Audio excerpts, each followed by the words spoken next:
Hi,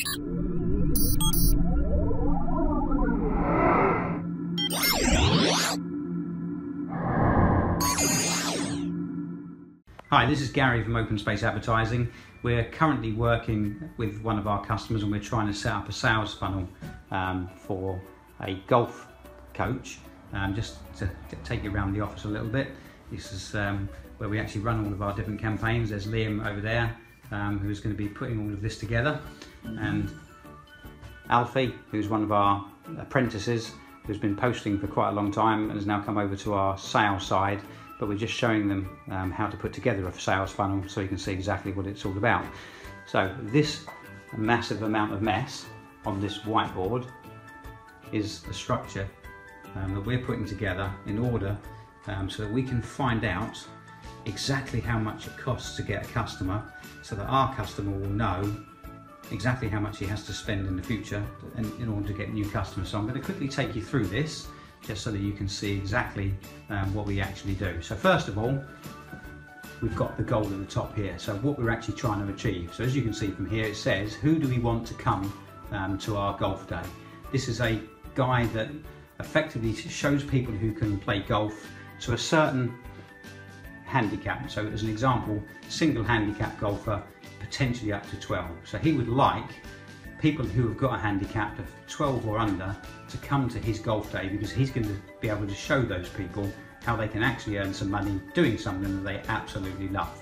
So first of all, what we've done, as you can see here, is that we've got to decide who we want to come. So we put here single handicap golfer. We know that, but we know that they've got to be up to 12. Gender, the reason we put that with a question mark is that we know that golf coaches can be both ladies and fellas. But we need to decide to ourselves, do we need to put a different funnel together depending on their sex, because men and women do react fairly differently.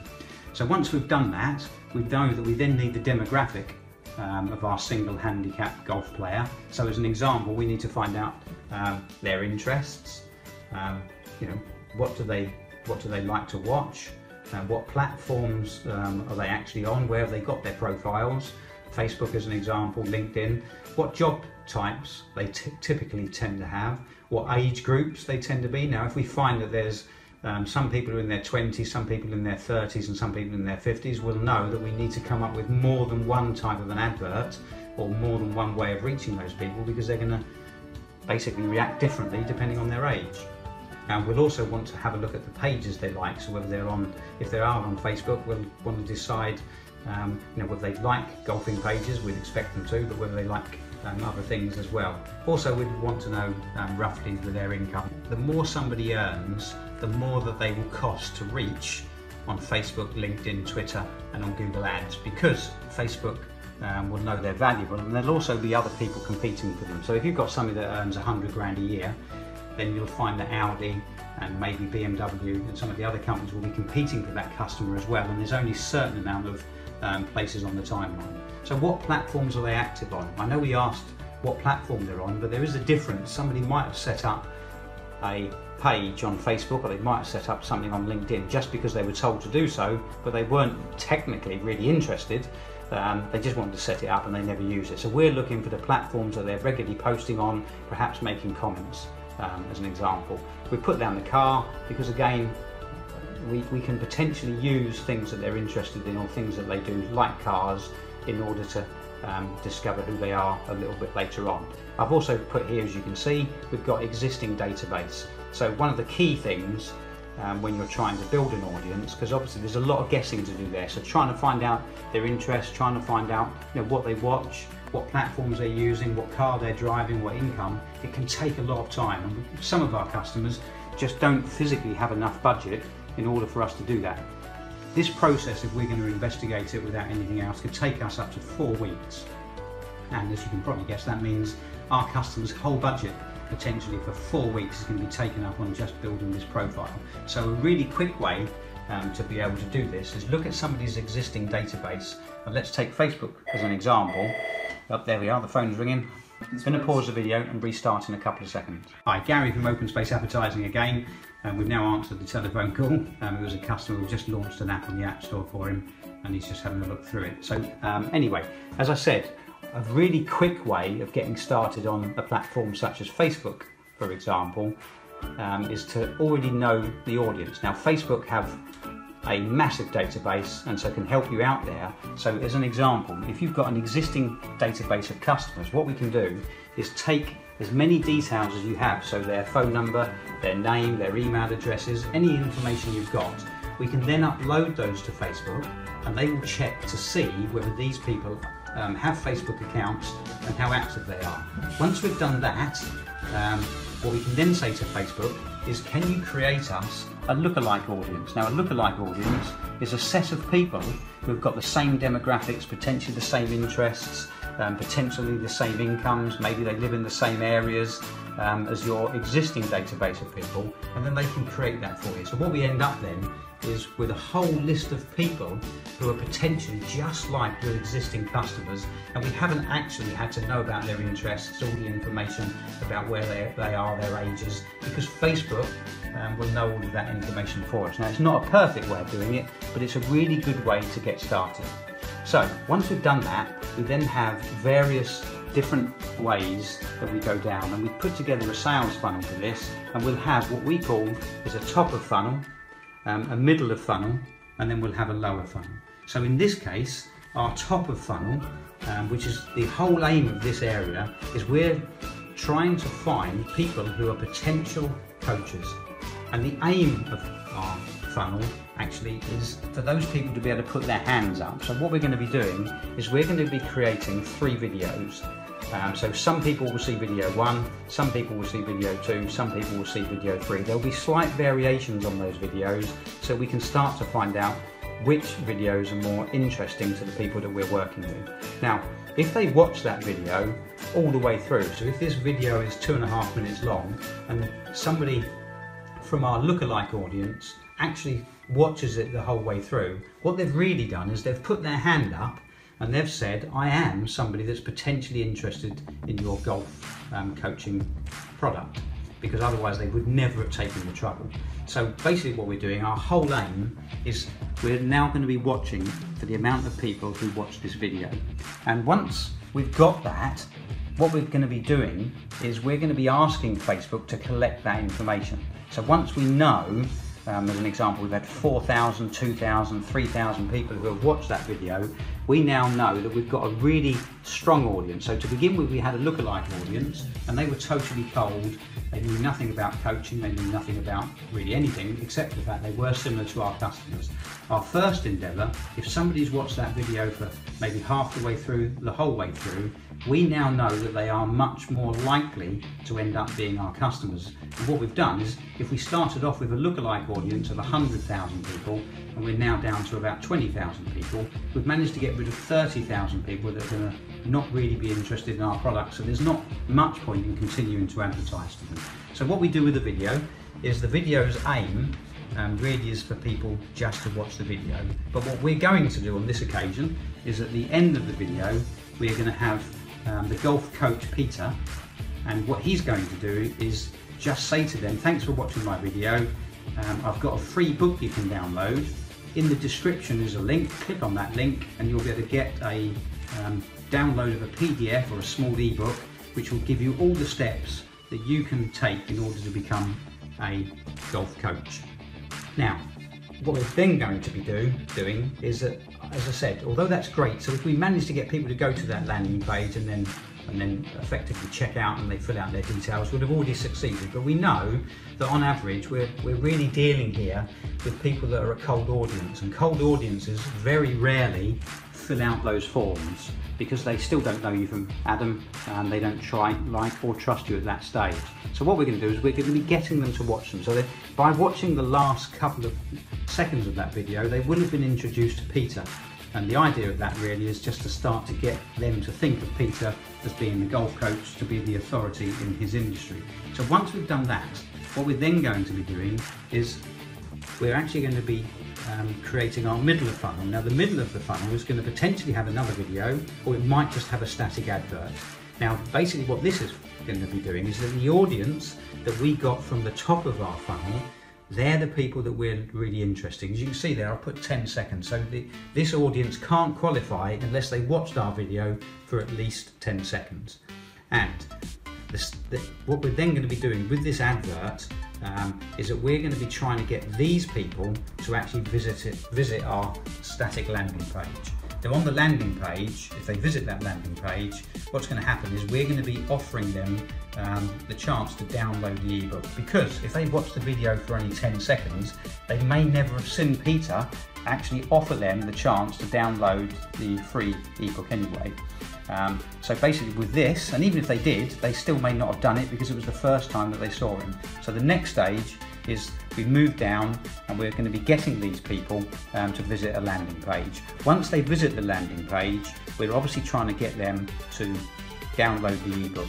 What we're then going to do as an off chance is that the very bottom of this funnel, and the aim of this campaign, is actually to get people to come to a special day that Peter is putting on, where he spends the day with you and shows you exactly what he does and how he teaches people and how he can teach you to become a really good golf coach. And he lays out the business model and he shows you how you can potentially to earn money. So what we'll be doing is that everybody that fills out the thing with the ebook, they will then be taken to a page which will literally have a video from Peter, and where he says, thank you very much indeed for downloading my ebook, and then he'll proceed to make the offer of those people coming to his day.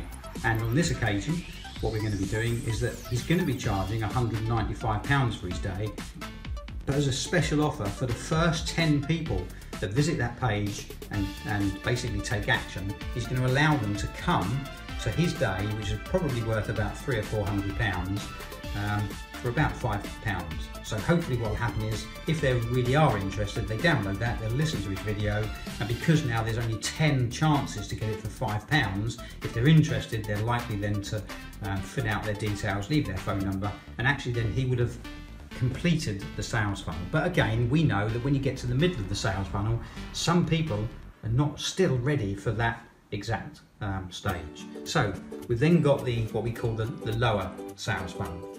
Now, what we're going to be doing there is we'll now created an audience, because we'll be putting a special Facebook pixel into the back of the landing page. So the idea here is to get enough people to visit the landing page so that we can build out an audience. So what we'll then do is we'll then be splitting it into a retargeting campaign. So first of all, we're going to advertise to the people who visited the landing page but didn't fill out any forms, because they have not seen the offer of coming to the day yet, and they also didn't fill out the form. So we'll have maybe effectively a re-engagement campaign, where what we might do is we might show them the video again. We might then take them back through this stage. But what we're really doing is we're saying that we know that you're potentially interested in our product because you took the trouble of coming to the landing page, but you weren't quite ready yet. So we're going to try and retarget that traffic in order to make our conversion rates in the future to be a lot better. And then the second lower part of our campaign is going to be to advertise to the people who did download the ebook, but they didn't agree on the effectively what I've called here the upsell, which is the invite to Peter's special day. Because obviously, again, the ebook is your first way of showing somebody some value. It's your first way of building your authority in their eyes. But the ultimate goal of Peter's campaign here is to get people to come to his specific day. And then finally, what we're going to be doing is we're going to actually be producing an advert for a webinar. Now, this is also going to have an audience, and this audience is going to be made up of people who actually ended up downloading the ebook. They were then taken to the video where it was suggested that they could come to their day, but perhaps they just didn't want to invest a whole day coming effectively to a golf day with Peter. They might not have had the time, they might be working during the week, so that they're never going to be able to do so. So we don't want them to miss out. So our last stage of our thing is to create a webinar. And on the webinar, it's going to be about an hour, maybe slightly less. And what will happen is that webinar is going to be split into two sections. The first section is going to be training. It's going to give them all of the information, perhaps a little bit more in depth on the ebook. And then at the end of it, again, he's going to be inviting people to come to here. So it'll be inviting them back out to there, or what he'll do is there'll be a form where he says, if you'd like to work with me, but you don't actually have the time to come to this day that I've got, then leave your details, and then potentially I'll come and work with you. What we'll also be doing is, once they've downloaded the ebook, so we now will have their name and their email addresses, is we'll also be setting up an email campaign. So we'll be putting a sequence of emails together which are designed ultimately to either get them to come to the invitational day, or they'll be coming to the webinar, or we might still have another form which basically says, if you're interested and you'd like to work with me, fill out this form and then I'll give you a call. So that's the campaign itself. So as you can see here, the goal of the whole campaign is to get people to come to the day with Peter. Very hard for us actually to sell this online, and the reason for that is that the course is going to be around about £2,000, and it's very rare that people will spend £2,000 online.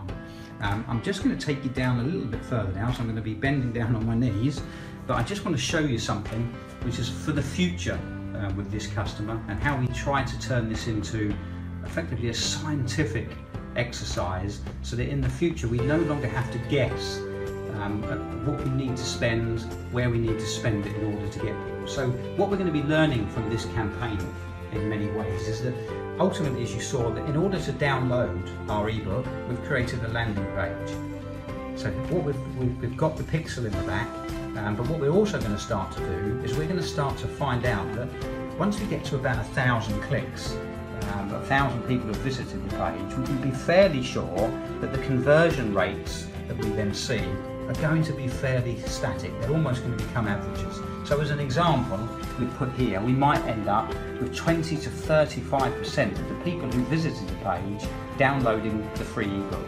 And I've put here 5% conversion, and what that means is 5% of the people who came to this page not only did filled out the information for the ebook, but they went on actually to invite them for the day. Now, once we've got that information and we start to get that conversion, so if we said that for 1,000 visitors, 5% of the people ended up coming, so we ended up with 5 people there on the day, and 2 people came basically who ended up purchasing the course from Peter and went on to become golf coaches. On average, he's charging about £2,000, so he's going to make about 4K. So he's going to get £4,000 from this sales funnel. So we'll then know, when it comes to here, we'll then say to ourselves, okay, so we now know that for every 1,000 visitors we get, we're effectively getting 5 people who come into the day, and we're ending up with 2 people that purchase. So then the big question is, how much is it costing us to get 1,000 of the right type of people come to our site?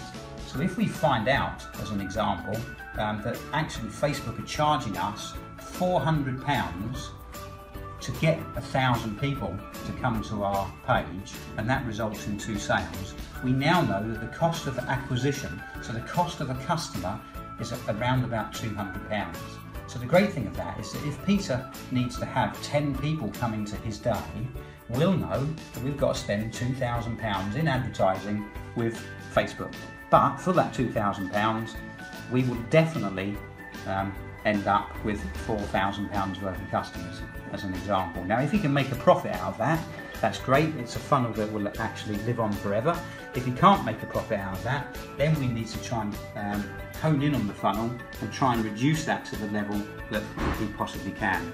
The great thing about this is that we'll probably 20 to 35% and 5% hopefully will be low, so we might end up with 7, 8 or even 9%. And the reason for that, remember, is that we're employing here a lot of re-engagement and a lot of retargeting. And when it comes to the email sequences, they're totally free of charge. So what we're going to be doing is that we're going to be emailing these people. And remember, we can email those people for the next 3 to 6 months, or until they unsubscribe. So although we might end up spending £2,000 or £4,000 with Facebook at this level, and we only initially get 2 people who sign up, by using the email sequences, by using retargeting for the future, which actually is a lot cheaper, we could end up seeing that instead of that 1,000 people turning into a 5% conversion rate, because of those techniques, it'll double. Now, if it doubles and we end up with 4, we've now got £8,000. So the cost of a customer being £200 really becomes quite insignificant. hopefully you can just see, this is just one sales funnel. This is the first draft of this sales funnel. So over the next few weeks, there's going to be many changes. There'll be many things that we find do and don't work. We will be able to hone in on this audience. And one thing is for sure, is that once you hone in on the exact audience, once you know what their interests are, once you know a lot about them, then the information here, the videos that you're producing here, will be designed much more with the interest of these people. So I'll just give you one last example. If we found out that people who are potentially golf coaches all drive around in Range Rovers, then what we might actually do is we might create some videos as an example, which might feature a brand new Range Rover. It might feature something to do with that. So again, although they're not putting their hands up to say that they're golf coaches, because we know that that demographic like that, these videos will get watched. Now the great thing about a video that becomes very popular is that the cost of watching that video dramatically falls. So as an example, what we've found is that if somebody doesn't really want to watch the video, Facebook may charge us anything up to about 2, 3, 4, 5 pence to watch that video. However, if we can get a video that they do want to watch, not only can we get a lot of organic traffic, but we can actually get video views for less than 1/3 of a penny. In some cases we've had 0.001, so it's been really, really good. Hopefully this has given you some idea of what we actually get up to, and basically what happens if you decide to work in open space advertising. And also for you, Peter, who'll be watching this, this actually tells you what is going to be happening over the next couple of weeks and what Liam is working on. Okay, thanks very much indeed.